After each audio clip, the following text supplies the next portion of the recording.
About to be live, and we are live. All right. Hello, everybody. I am Jessica. I am one of the Dallas-Fort Worth outreach coordinators for the Planetary Society.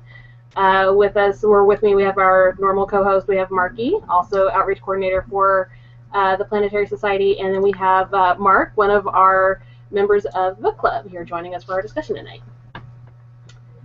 Awesome to be here. I'm glad that we have an extra person with us this time. That's why I'm here, and I hope the check's in the mail, right? Right. Yeah, I totally sent it last week.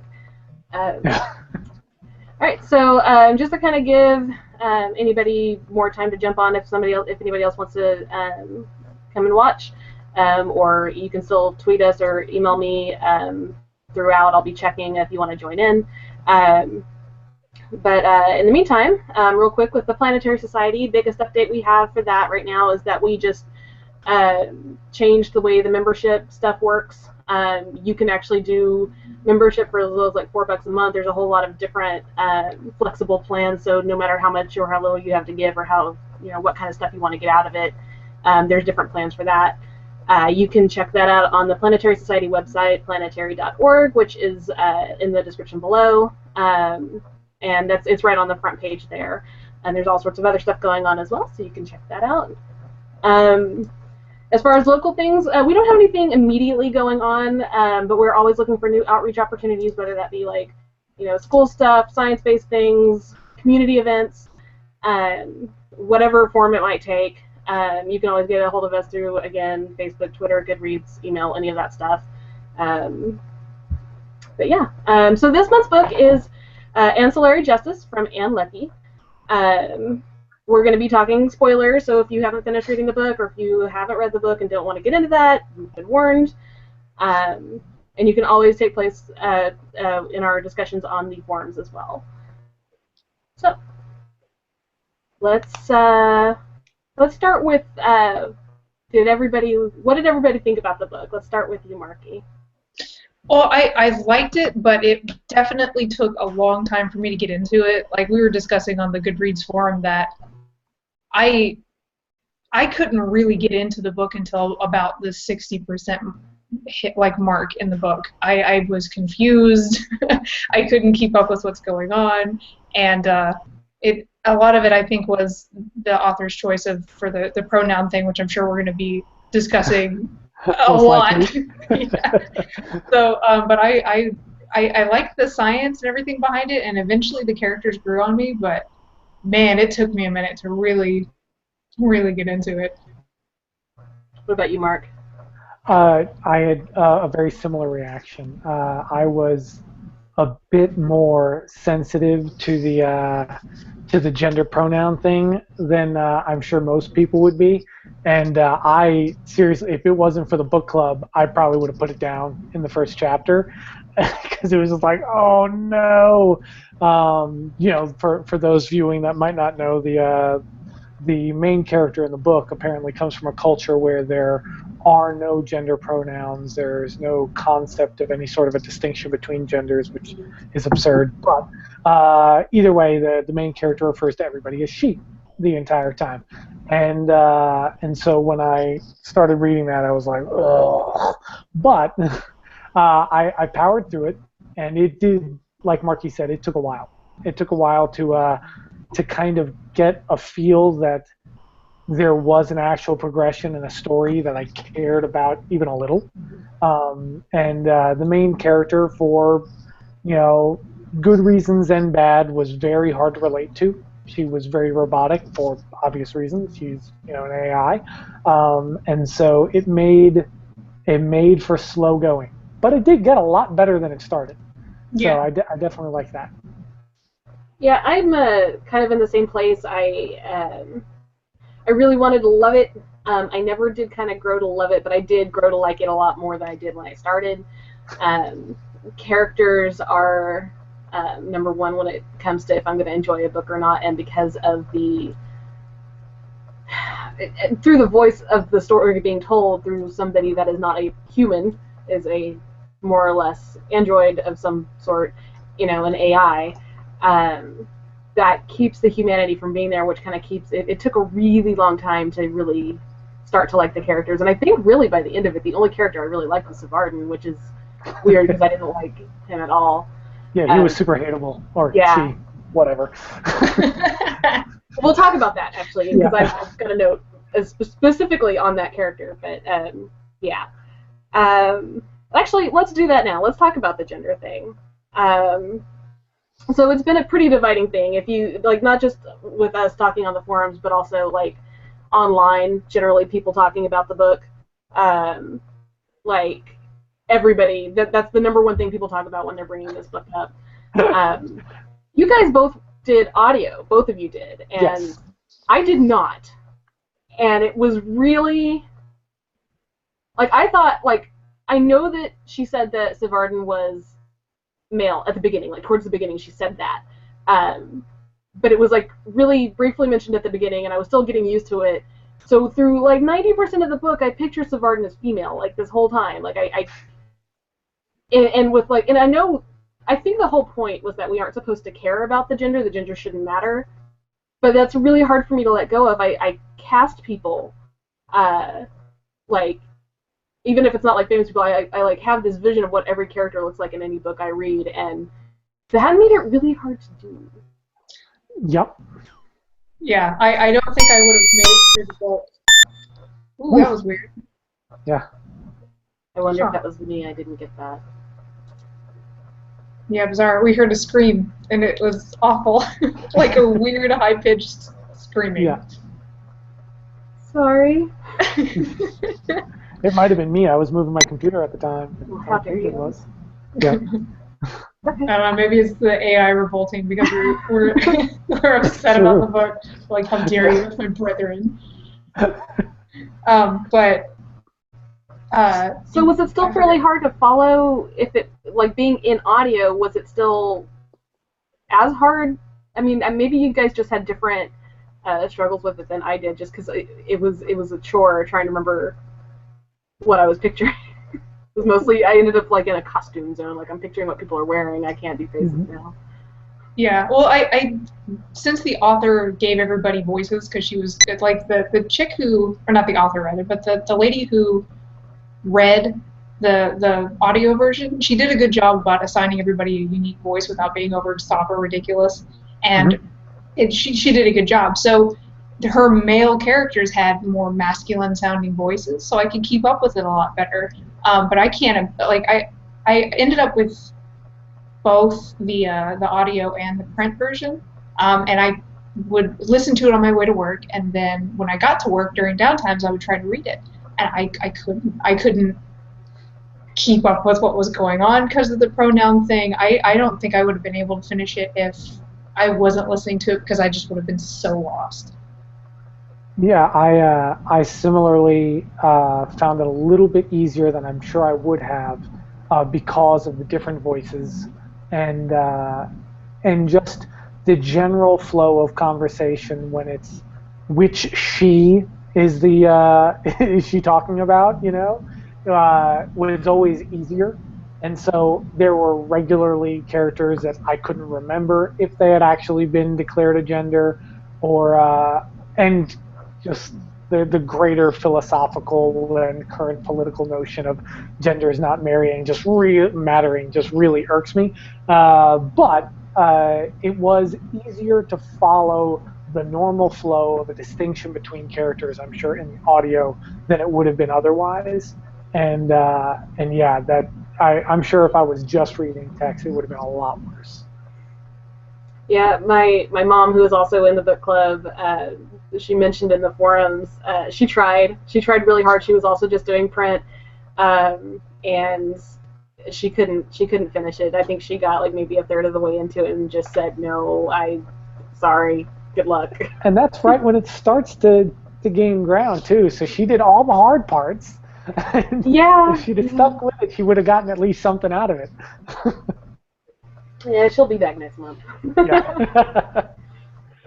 So we're probably not doing this. Oh, okay, we can get to that later. What, the next book? Yeah. Yeah, we'll do that last. Okay. Okay. Anything else we want to talk about when it comes to the gender stuff? Like, anything else you guys want to mention, or are we going to move on from that? I guess it wasn't simply that it was a refusal to, or like a language quirk of having no gender pronouns, but that dominant imperial culture made no distinctions with gender whatsoever.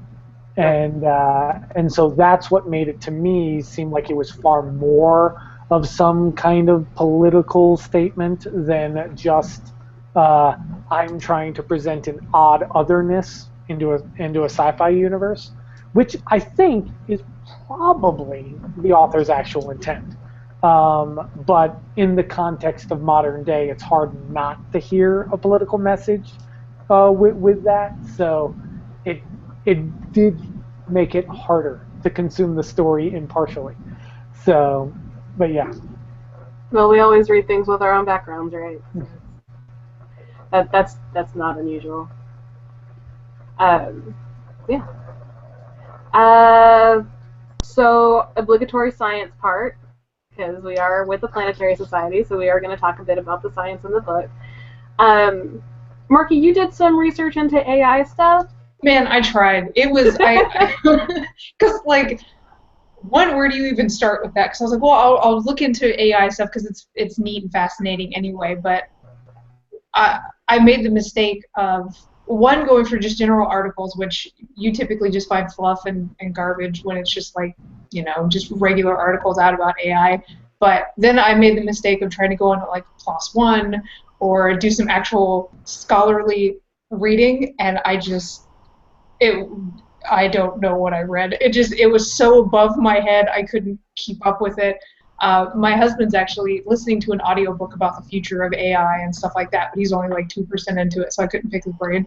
But I think the concept of it is really cool, and we were kind of chatting on Goodreads about it being kind of like a Borg kind of thing, because I assume we're all dorks and know what I'm talking about with Star Trek. Yeah, so I thought that was neat. But as far as how that could, oh my gosh, even manifest into, like, that's so beyond our science right now. I wouldn't know where to even start, because she's not just an AI that is like a cyborg or robot or whatever, but she's a real body. She's like a person, but with implants. So is it one central conscience that's just shared throughout? Like if that body, the last body she was in, the 1S, if that was destroyed, is she gone, or is she stored somewhere? Like and I assume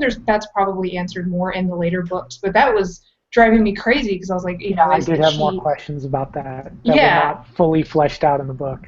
Exactly, and they probably, if they tried to weasel that in with everything else going on in the book, it would have just been way too much. So I wasn't expecting to get that answered, but it's crazy. And then of course it plays into her having actual emotions, but is she a robot? It was a lot to it, but it was definitely fascinating.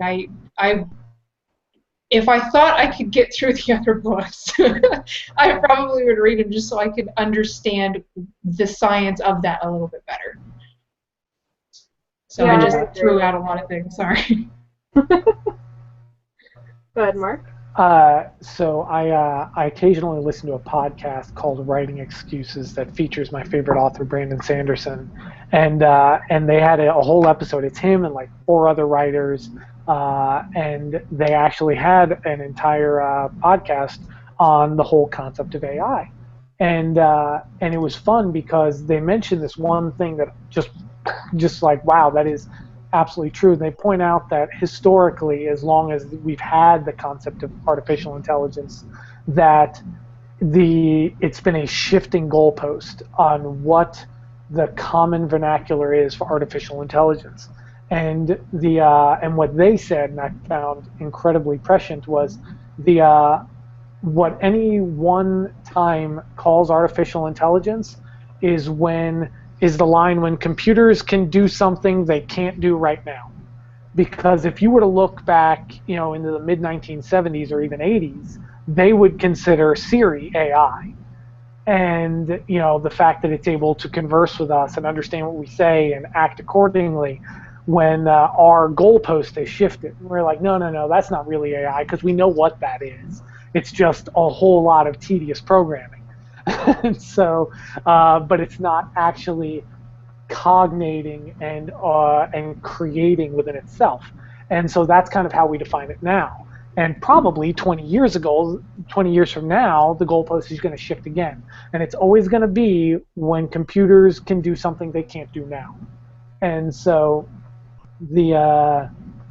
I think of AI as an unachievable, but that's purely philosophical because of what I think of the nature of human beings and our consciousness. But an artificial intelligence that can actually think for itself and not simply follow commands that have already been given it. That's a fascinating and theoretically believable idea. And then I do really like that it wasn't just that it's some chipset, but it's inorganic beings and multiple organic beings. So it's completely multi-threaded, being able to act independently, think independently, yet still be part of a whole. From just a simple computing standpoint, it's a rather fascinating concept. And the fact that there are independent personalities within it also makes perfect sense, because even if the shipboard AI, which apparently was a physical location that could be manipulated, because later on with me and I, accessing the ship computer and trying to adjust the programming, there is that part of the intelligence, and then there's in each individual human mind, which would make sense that they would develop intelligences and personalities, because that's just the simple mechanics of a human mind. That's what they do. And when they're all given their own experiences, yeah, it was that by far is the most fascinating part of the book to me. Yeah, I loved the AI, and I thought it was really well done. I thought it was cool. I liked that, like you mentioned, that it was all her, but her individual ones had their own personalities and their own things. Just like 1S was the one that was upset about Lieutenant On, whereas the other ones, I guess, weren't. So it was, I like, it's cool. Yeah, that was an interesting moment towards the end when the other lieutenants were commenting on how 1S would always sing, but that meant the rest of the Justice of Torin ancillaries didn't sing. So that already kind of gave a personality to one sect of it that made it stand apart, which shouldn't have been possible, or at least I wouldn't have thought so. Yeah. Yeah, that's really, really neat concept. I think that is where the book peaked, is the concept of a mechanical and biological networked AI that could develop individual personalities within itself, and then me and I, which is not exactly how it's spelled, but how it's said in the audiobook, is how the individual factions within themselves. That I think that's the peak. That's the most interesting part of the book.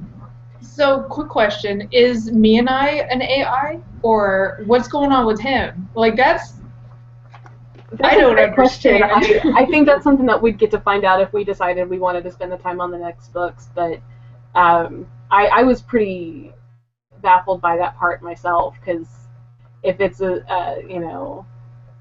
split being like that, you would think that it had to be rooted to something. But I mean, they didn't even touch on that at all. At least not that I noticed. Yeah, and at the end where it was a little kid, him, a baby, me and I, and I'm like, okay, clones, I guess. I don't understand. It's weird.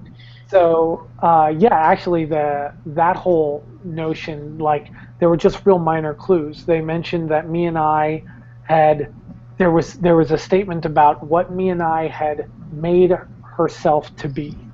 And so there was a definite statement that me and I obviously wasn't born in multiple bodies, but crafted that. Now, whether or not there was an actual injection of a hub AI, I doubt it.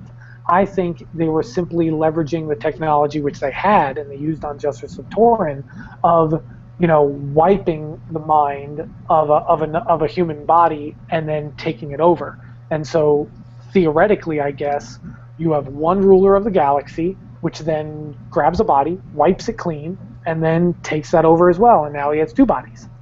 And then they do that, hundreds of times, and now you have a one person that's distributed through many different bodies, and then eventually ends up getting factions within themselves, which is fascinating. Yeah.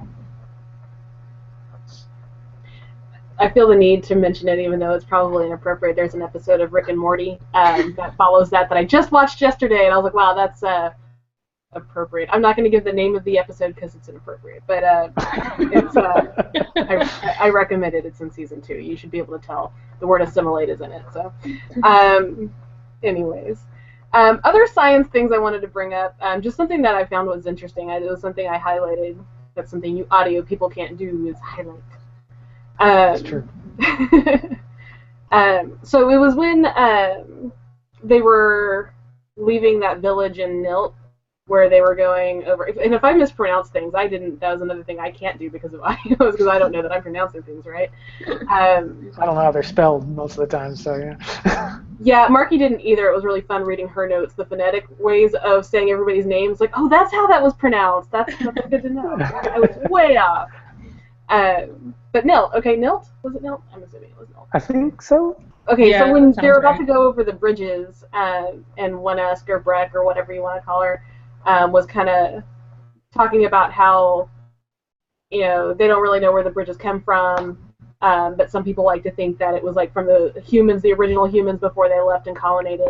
I'm just going to read this real quick. It says, advocates of this sort of theory often make the additional claim that Nild is, in reality, the birthplace of humans. Nearly everywhere I've been, popular wisdom has it that the location of humanity's origin planet is unknown, mysterious. In fact, it isn't, as anyone who troubles to read on the subject will discover, but it was very, very, very far away from nearly anywhere and not tremendously interesting. Or at least not nearly as interesting as the enchanting idea that your people are not newcomers to their homes, but in fact the only recolonized place that they have belonged from the beginning of time. One meets this claim anywhere one finds a remotely human habitable planet. So that makes it feel like Earth is where we came from, is where the humans came from. And everybody wants to like romanticize that some other exotic place is where we originally came from, and then we recolonized and then accidentally came back there. And I just thought that was really cool. What do you guys think? It sounds very much like something humans would do. Yeah, I agree. Yeah. Yeah, that was.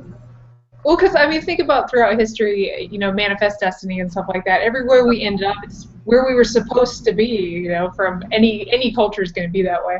So taking that to an extreme, I think further down the line, when we, hopefully, if we get to the point where we're branching out of our solar system and exploring the vast, horizons of space, and we end up colonizing places. That sounds like something we'd say, even if we're smart enough to get to a planet that's beyond our scope of imagination. We'd be like, no, this is where we're supposed to be. This is where I'm going to put my name in the sand. I love the part where she mentions anybody who basically saying that anybody who cares to Google it can figure out that it's not, but That takes work. I think.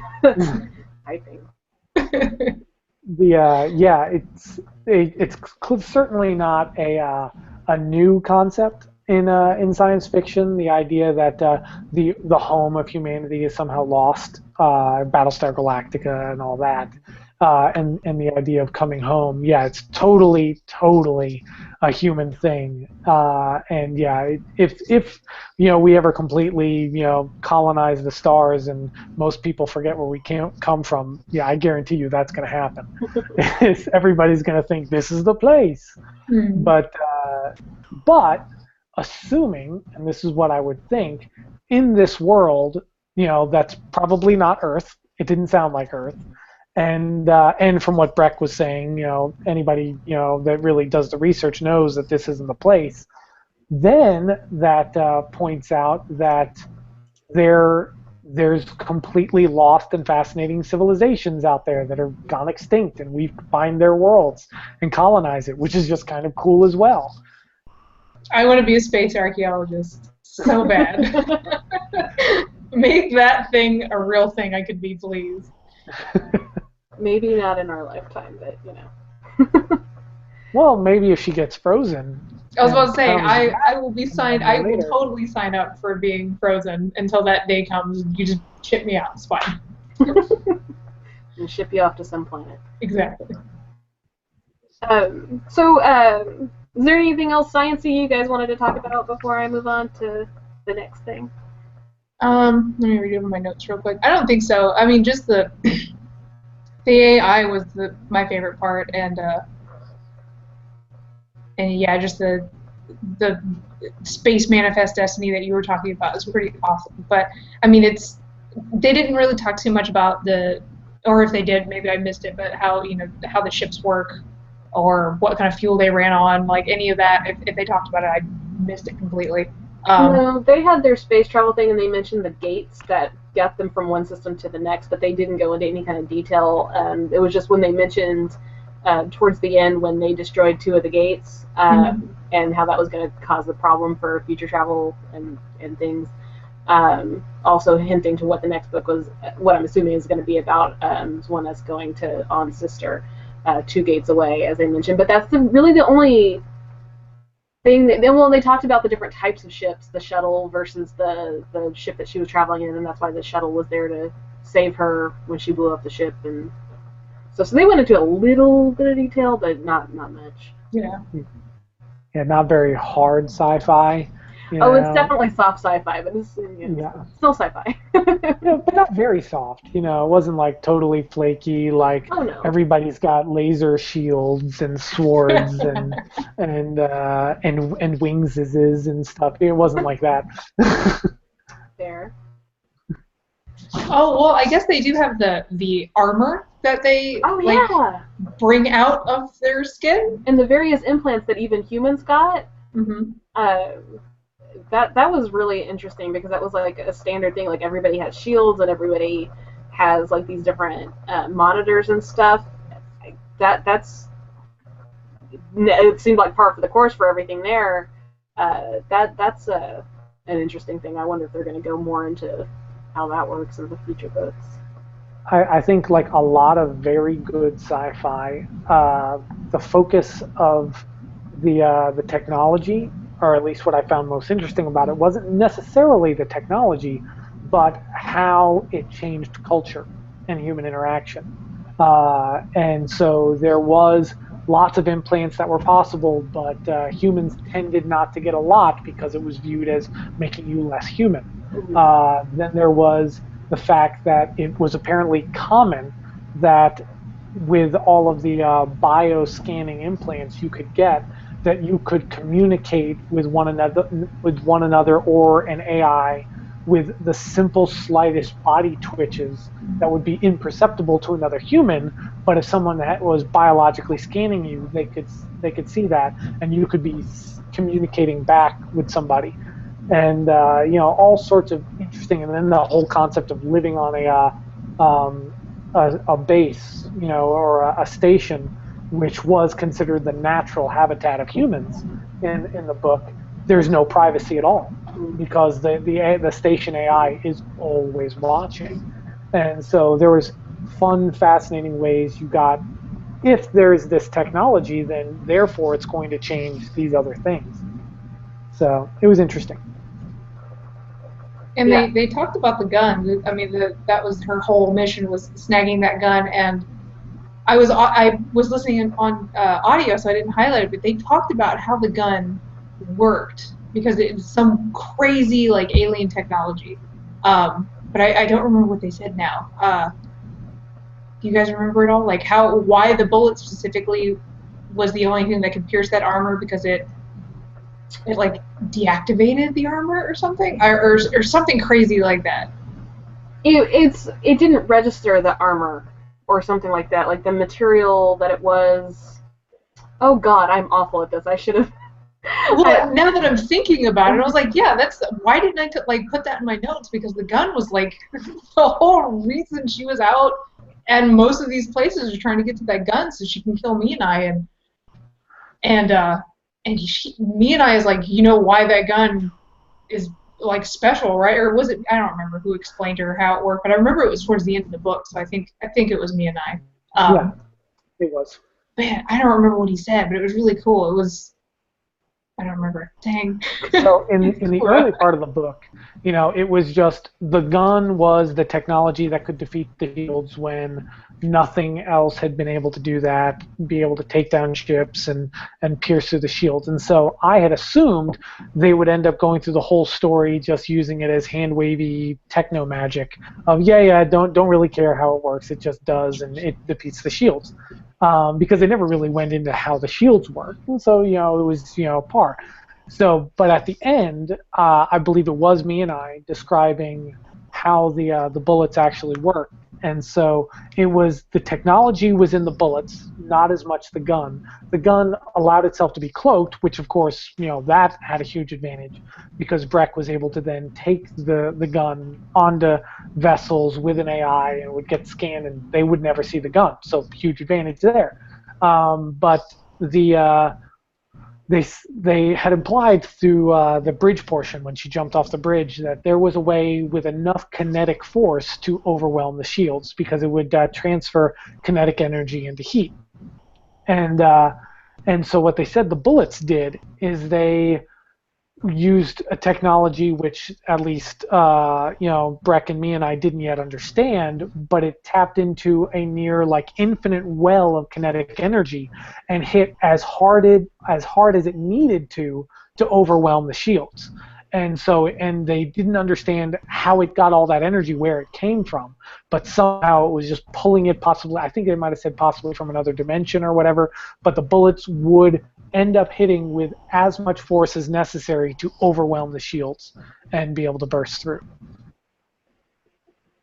Okay. So, yep. Yeah, I remember it now. I'm kicking myself for not putting that in my notes so I could like research that specifically, especially I mean kinetic energy and parallel dimensions and stuff like that. But yeah, dang, that would be a good topic. Yeah. I want to bring up, you mentioned something about the minuscule gestures and stuff that they were making. They did that a bit more, even, you know, a character made a gesture of acknowledgement or gesture of denial, and that's even just with normal, like nobody speaking to each other. It actually, I know both of you guys have read Wise Man's Fear from Patrick Rothfuss. I was definitely thinking that. Yep. Yeah, it reminds me so much of the Adim, I don't know how to pronounce that either, of the Adim, how they would always just express all of their emotions with their hands, yeah. But that made me think of that the whole time. I was... yeah, same here. Yeah, I don't know if...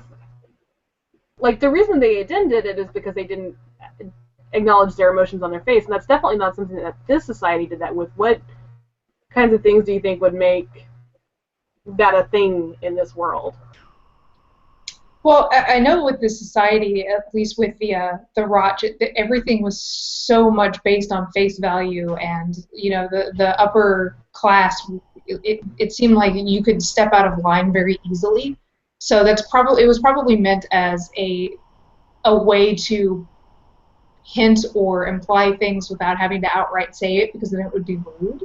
So it seems like it was one of those things that was crafted around walking on eggshells, because I mean, while they would, you know, be catty to themselves while somebody was out of the room, when they were in the room and they had to be, you know, play nice and act hoity-toity, then that was, you know, that took precedence above everything else. So I think the hand gestures were more just a way of saying things without saying things, and crafting it around a society that, unless you knew the secret code, you probably were just going to look like a barbarian anyway.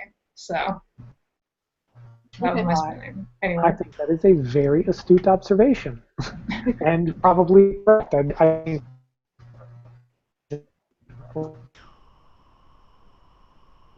your play. You think you have the correct there?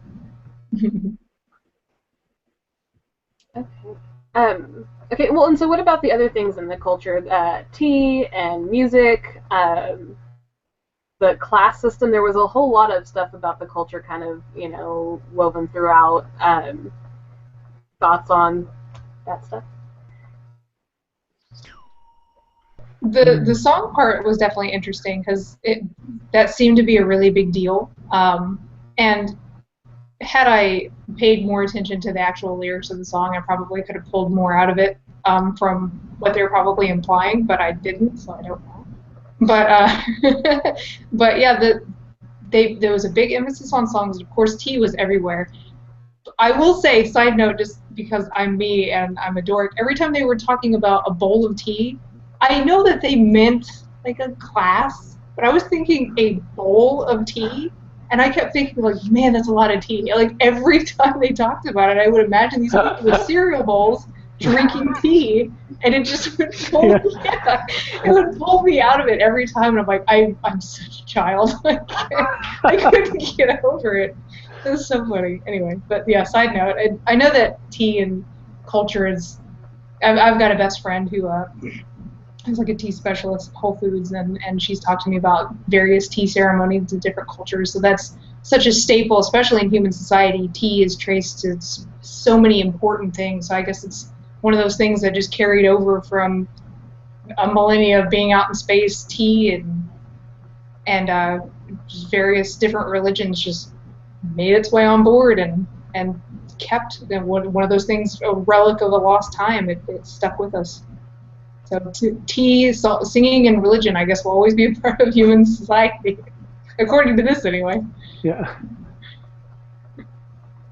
Yeah, I think it was definitely probably a deliberate effort to give some flavor and texture to the Imperial Roch Society, and also it definitely. With the way they look down on everybody else that's not them, as they're, by conquering the universe or bringing civilization.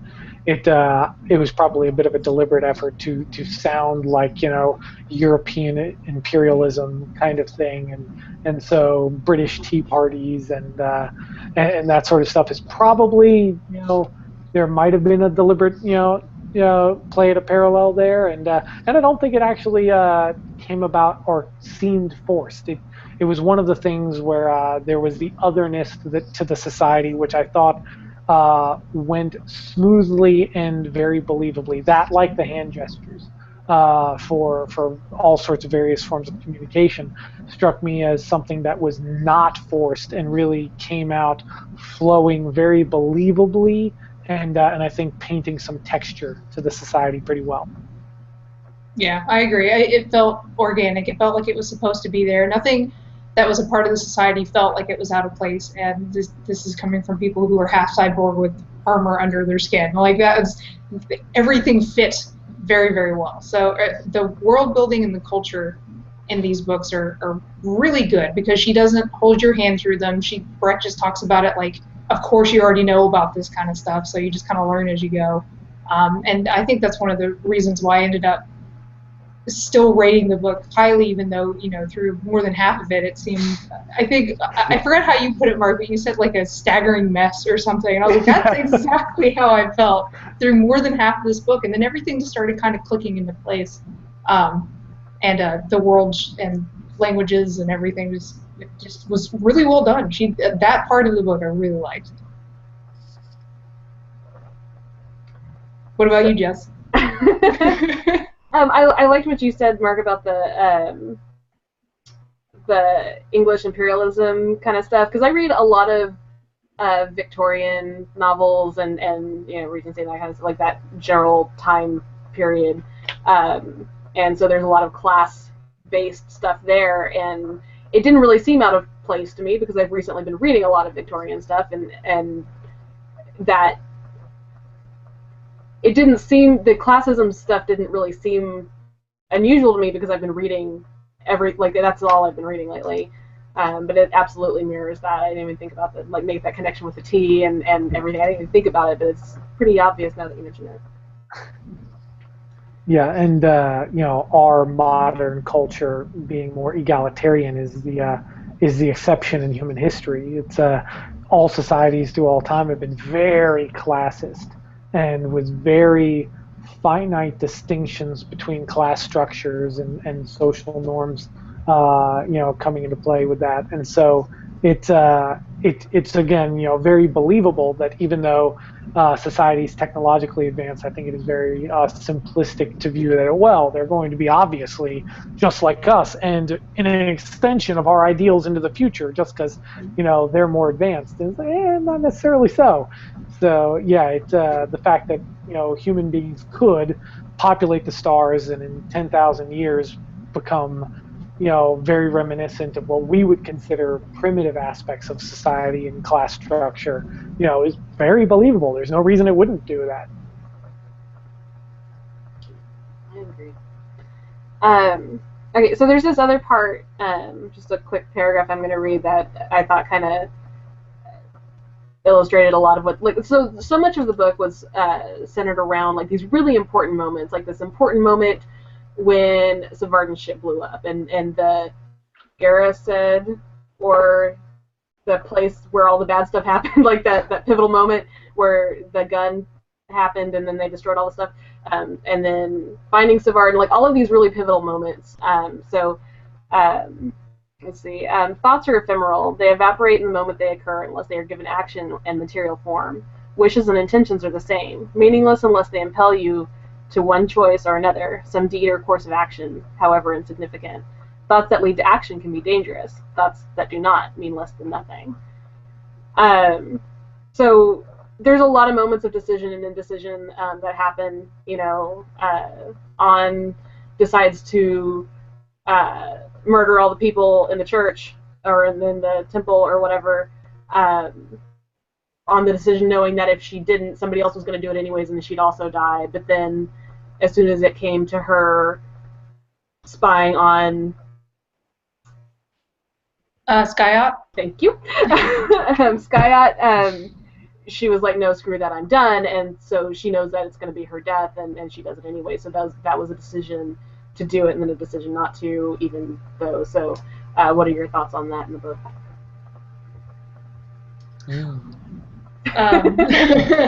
That's a heavy one, but it does seem like, oh man, I don't know, that's deep. I put it in your notes. You could have been I thinking know, about I read it over, but still,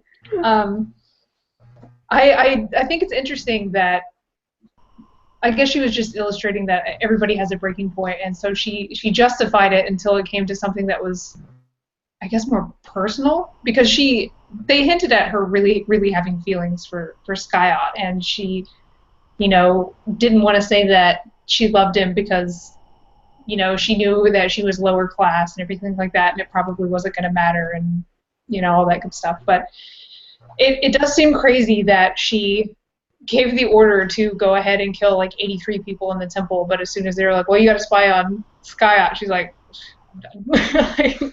That was just, at this point, I guess it was, she already gave up so much of herself that was the last thing that she didn't want to let go of. Like, if she had to take a stand, she was pushed too far. So it was definitely interesting. But I don't know. I wish I had a better answer, but. And then in the temple, when there was a realization that when the communication was shut down and all of Justice of Torin was completely distributed and not communicating, telepathically or whatever, that it was one-esque, totally would have shot me and I. And and Justice of Torin knew it. Like, that body would totally have killed him. Yeah. And so, there were these fascinating moments of, very pivotal decisions. There was I think, a deliberate effort of the author to highlight this is the fact that the main religion of the Rock was that they believe there's no such thing as coincidence. Everything has meaning, and it's always the universe, making something known and moving in this direction. And so that, I think, on on the other side was the fact that so much of what Breck slash 1esk slash Justice of Torin did throughout the series, or at least the first book, we don't know why. We don't know exactly what the directions she got from the other Mianai. We don't know. We don't know even what Torin told 1esk before Torin blew up. We don't know exactly what the mission is, and so there's so much subtext. Do we know if there's actually something to save Arden, and that's why 1esk slash Breck saved him? Mm-hmm. And because constantly she's asking herself, I don't even know why I bother with this guy. But she did. She saved him. She jumped off a bridge for him, and maybe it's insignificant, and maybe it's just some big divine plan. Probably not in the author's intent, or maybe it's various instructions that she's been given that she doesn't even consciously know about yet.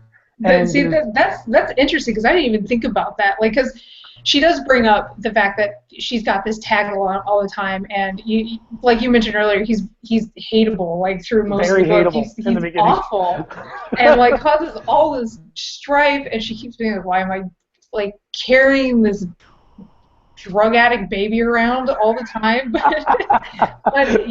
she jumps off of a bridge and saves him, and because of that, he is now like 100% committed to being by her side, loyal forever. And I wonder, that's a good question. I wonder if that was all part of, that's one of the pieces, because they need him to be there, and so it was just set up that way. Yeah. So hey, I don't know. That's interesting. Yep, one of the many unanswered questions in the first book. Yep. So that means we're supposed to read the next book.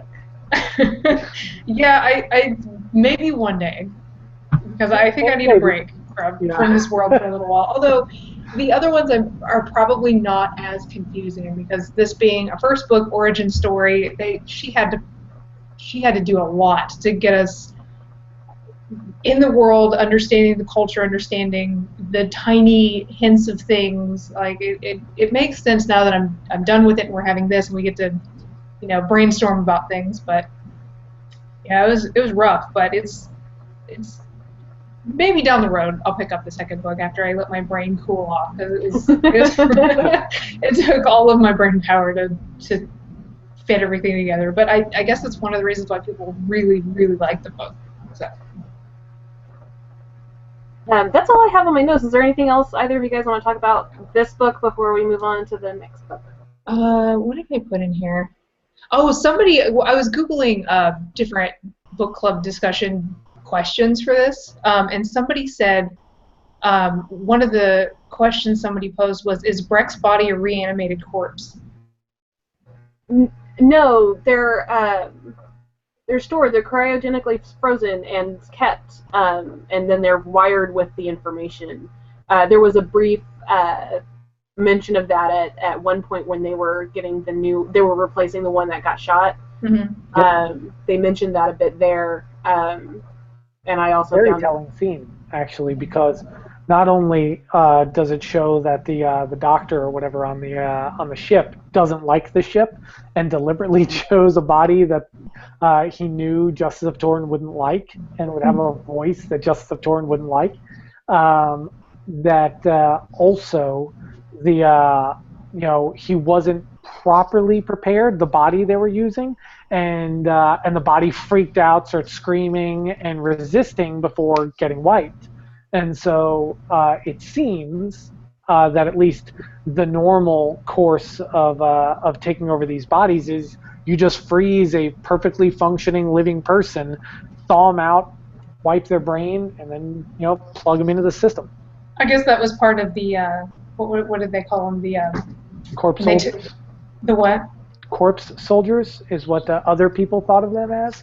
Yeah, well, when they did the why can't I think of the word? When they go and they take over a planet, they had a annexation. That's it. Yeah, I guess that was part of the annexation. Is I guess took all the bodies and froze them, which is awful and nightmarish and terrible, but they're not nice people. So I don't know why I'm shocked.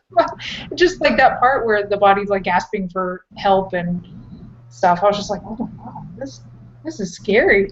But I just saw that question and was like, oh, I have to put that on there because that's neat. So, but yeah, I guess it's explained, but I'm like, well, I mean, are they though? So. Yeah, I think there was even a mention that dead bodies couldn't be used, or maybe that they weren't ideal. There was some comment like that, and but people outside of the Roch apparently they would think of ships as corpse soldiers, and that was just a term used, and that would make perfect sense because when Roch comes in and you send out a whole bunch of fighters to fight them, and then a dozen years later you see the people that you were in battle come back and are controlled by some AI, you might assume they are animated dead when indeed they were just wiped.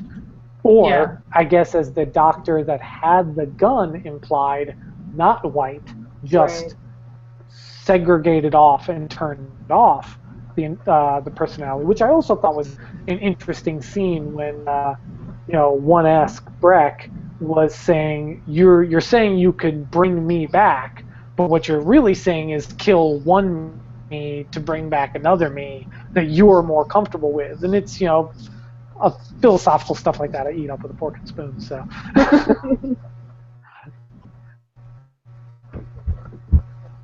yep.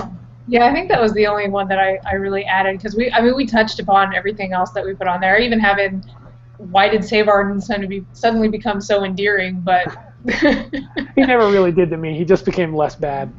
Yeah, well, like towards the end when he was just like he almost would pout about how he's not gonna leave Versailles. Like she's like, you can go, and he's like, well, no. He's like, all right, you know what? I like you. You're great. Yeah, I can't even put a finger on why, but that was the only character I really ended up feeling attached to at the end of it. I mean, one-esque somewhat, man, I don't know. I guess because he had such a rough ride. Like, out of all of them, he had the most growth within the story. So you can see him the most becoming, change, yeah. So he died, what was it, 2,000 years prior? And then all of a sudden, did they explain how that happened, by the way? Like, why? I don't remember. I think they did, but I don't remember it. It was early on in the book when I was still ticked off at it. So. Fair enough. Yeah, I don't recall there being any kind of an explanation as to how Savardin survived that whole thing and got thawed out millennia later or whatever. Yeah, right, just happened to be right there, and I don't know. Mystery. I guess we'll have to read the rest of the books. What has she done? I think the only other thing I would want to add is that what I thought was a very missed opportunity at the very end of the book when you're realizing what it's all about is a civil war within me and I. That me and I being one personality with slightly different flavors within himself and all these different bodies, and that there's this civil war that the civil war has begun at the end of the book simply because Breck One-esque had directly addressed this division straight to him, which strikes me as odd, but then again, I've never been a distributed personality before, so I don't know exactly what it takes to keep things from myself like that, but once she said it to me, now me and I could no longer deny it fully consciously, so boom, civil war has begun. Mm-hmm. So at that point, when you now seem to see, okay, that's what the next book are about. The Civil War has begun, the battle of the me and I's, but who's me and I?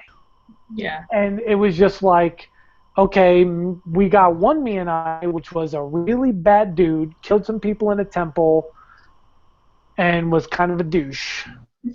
But that's all we really know. There isn't a whole lot of, if the whole war is about this battle within me and I, the person, it just seemed like too big of a question mark to leave hanging. Who is me and I anyway?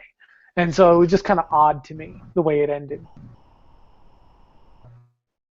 But then It was setting up for the next run, though. Yeah. Obviously, I definitely got the impression that was going to be something addressed in the future books, but it seemed, vacuumly, absent. Its absence was noticed in a way that it probably should have been there. Yeah, that's all I got. Marky, you were saying something? Well, yeah, I guess it makes sense because she clearly wrote this in mind with the series either being 2 or 3 books, because she ended it like that on purpose so people would want to read the next book. But yeah, it did seem like, okay, what happened? So I was still confused, but I mean I was confused for most of the book anyway. So at this point, okay, that's fine. Okay. All right. Well, before we announce next month's book pick, Mark, you said you had some words you wanted to say. Now, it's already picked for next month, but we haven't picked beyond that. So, what were you going to say about that? No. I'm just super curious what the next book's going to be. Okay. Well, in light of the shocking seriousness of this one, especially in comparison to The Martian previously, we're going to go a little bit lighter. We're going to go something with a little bit of comedy. I don't know if you've read any John Scalzi, but I have not. You have a whole world of things you need to experience. But I picked Old Man's War. It is the beginning of a series, which I did not realize until I was actually I've read this one. I'm going to reread it for the book club, but it's a series. I didn't know that until I had finished it, and it was like weeks later before I realized it was actually a series. So it's a good standalone. It can stand alone quite nicely. It ties itself up, but it's really it's a sci-fi book. It has a lot of scientific stuff in it, but it's also got a line of humor throughout, as John Scalzi is wont to do. I'm going to read a real quick description from Goodreads on what it is about, and it is on audio. I made sure to double check that before I picked it. Yes. So I'll actually read it. Yes. Read it. You will actually get through it. Yes. Okay. John Perry did 2 things on his 75th birthday. First, he visited his wife's grave. Then he joined the army. The good news is that humanity finally made it into interstellar space. The bad news is that its planets fit to live lives on are scarce. An alien race is willing to fight us for them are common. So we fight to defend Earth and to stake our own claimed planetary real estate. Far from Earth, the war has been going on for decades, brutal, bloody, and unyielding. Earth itself is a backwater. The bulk of humanity's resources are in the hands of the Colonial Defense Force. Everybody knows that when you reach retirement age, you can join the CDF. They don't want young people. They want people who carry knowledge and skills of decades of living. You'll be taken off Earth and never allowed to return. You'll serve 2 years at the front, and if you survive, you'll be given a generous homestead stake of your own on one of our hard-won colony planets. John Perry is taking that deal. He has only the vaguest idea of what to expect, because the actual fight, light years from home, is far harder than he can imagine, and what he will become is far stranger. So that's generally what you know. You know that when you become 75 years old, you're allowed to join the army and then join the interstellar battle for the colonies that Earth now wants. So that sounded pretty serious, but I promise it's funny. It's got humor in it. Right now, we're kind of at a point of we're wanting to keep our picks generally in the under 500 page mark. This one hits that. It's at 362, so it's not real long, a real light read, but it's super. And it's not without existence yet because that one is huge. Yeah, there's a lot that we'd like to read that right now seem a bit much. We're wanting to grow the base part of the book club so that way if not everybody wants to read a book, it doesn't affect conversation much. That's what we're kind of going for. Is just easier to jump in and jump out, and that way you can also read whatever else you want to read. So. Cool. Yeah. Yeah, I'm looking forward to this one because I think you said that the main character in it is just hilarious. He's a cynical old man. He's an old man. That sounds great. They're hilarious. Yeah. Yeah. So it's a fun ride. It's been a couple years since I've read it, so I'm looking forward to reading it again. Cool. All right. So I guess if nobody else has anything else, we are actually just perfectly at our hour, so Totally planned it that way. totally Yeah, we're planned good it like that. You're welcome. Yeah. All right. Well, I guess until next month, we'll be adding the new book to the Goodreads stuff and starting the forum conversations soon. Awesome. Bye. Bye, interwebs.